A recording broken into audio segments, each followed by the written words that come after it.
Elections में जाना इस वक्त इस हुकूमत को बिल्कुल सूट नहीं करता। ये आज से 4 महीने पहले जब उस वक्त वो उनके पास चॉइस थी कि वो मुश्किल फैसले कर लें। ये जो इलेक्शन के मामलात की और हर फोरम के हवाले से उन्होंने कहा कि बातचीत की जा सकती है, हुकूमत इस चीज़ को लेकर कोई पॉजिटिव रिस्पांस आपको लगता है देगी, या हुकूमत भी अपनी जगह वैसे ही स्टिल खड़ी रहेगी कि नहीं हम अपनी मुद्दत पूरी करेंगे? तो किसी सूरत इलेक्शन में जाना सूट नहीं करता। इस वक्त हालात इस किस्म के हैं, मुश्किल फैसले वो कर चुके हैं, उसके असरात इस वक्त आ रहे हैं, लोग बहुत शदीद नाराज हैं, बिजली के बिलों की वजह से लोगों की इस हुकूमत के साथ बहुत शिकवे गिले हैं, इसके अलावा महंगाई के मामलात हैं, फिर सैलाबी सूरत हाल है।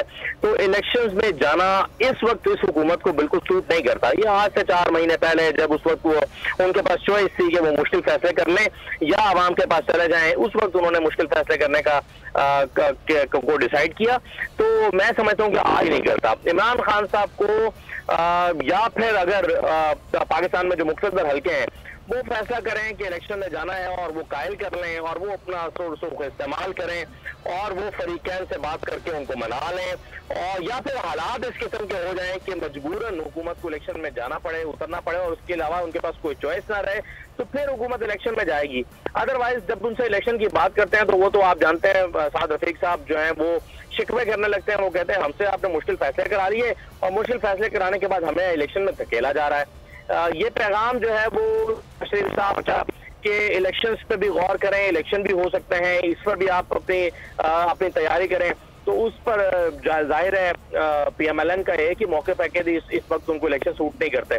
तो खान साहब को अगर इलेक्शन लेने हैं तो उनको सिर्फ कहकर प्रेस कॉन्फ्रेंस करके या जलसे में वो इलेक्शन नहीं ले सकते। उनके लिए मैं जो पहले मैं गुफ्तगू कर रहा था, मेरे ख्याल पे यही 3 हैं कि वो इलेक्शन की तरफ हालात को ले जाएं। एक तो या तो वो मुल्क को बंद कर दें जिसके अपने भी कॉन्सिक्वेंसेज होंगे, अगरचे जाहिर है उसके अपने भी कई मसाइल पैदा होते हैं, लेकिन बहरहाल वो इस्लामाबाद की तरफ कॉल दें, इस्लामाबाद को जाम कर दें। अगर हुकूमत रोकती है तो जहाँ जहाँ रोकती है वहाँ पर उनके कारकुनान बैठ जाएं, अमली तौर पर कई शहर बंद हो जाएं, हालात इस नौयत के हो जाएं, तो फिर इलेक्शन की तरफ बढ़ा जा सकता है। या फिर खान साहब 2 सूबों से बाहर आ जाएं, इलेक्शन में अपने इस्तीफे दे दें और असम्बलियां तोड़ दें, फिर इलेक्शन का या फिर कोई अदालत की तरफ से कोई ऐसा फैसला आ जाए कि जी तमाम 126 इस्तीफे मंजूर हो चुके हैं, इनके ज़िमनी इंतखाबात की तरफ बढ़ा जाए। तो ये मेरे ख्याल में कुछ रास्ते मुझे नजर आते हैं कि जो इलेक्शन की तरफ ले जा सकते हैं, और यही खान साहब के पास 3 कार्ड्स हैं इस वक्त। इसके अलावा मुझे तो कुछ चौथा कार्ड नजर नहीं आता खान साहब के पास जो हो खेलने के लिए, और इनमें से कोई एक कार्ड खेल कर बोल किसी के भी दबाव में आकर अपने फैमिली मेंबर्स को अलहदा नहीं करेगा। बोल हमेशा आवाम की आवाज बनता रहेगा और आवाम के मसाइल दिखाता रहेगा। बोल की आवाम से खुसूसी दुआओं और साथ देने की अपील। सबसे ज्यादा व्यूज, सबसे ज्यादा रील्स और सबसे ज्यादा रेटिंग के साथ बोल अब भी नंबर 1 पोजीशन पर बरकरार। सब्सक्राइब करें और बेल दबाएं ताकि कोई खबर रह न जाए।